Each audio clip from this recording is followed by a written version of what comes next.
Hey guys, in this video I will show you how to connect PC to internet without Ethernet cable. So if this video helps you, subscribe. What you need is a phone with Wi-Fi. I'm going to be using this one and a USB cable. So first of all, what I want you to do is just put in the USB cable in your phone.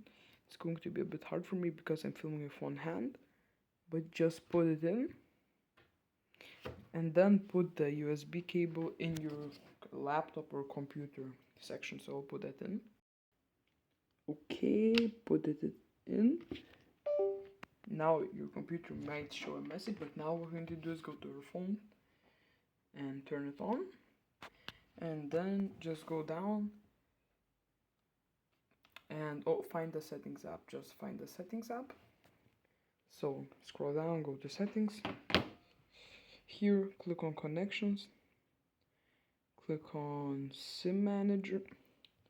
SIM manager here, click on it. Not that, but I'm going to show you. Mobile, hotspot, and tethering. Click on it. Here, mobile, hotspot, and tethering. And then click on USB tethering. Share your phone's internet connection. And as you see, my laptop is showing that icon. As you see, this icon, phone tethering icon. And it's also showing the Wi-Fi. So that's how you do it. I hope this video helped you.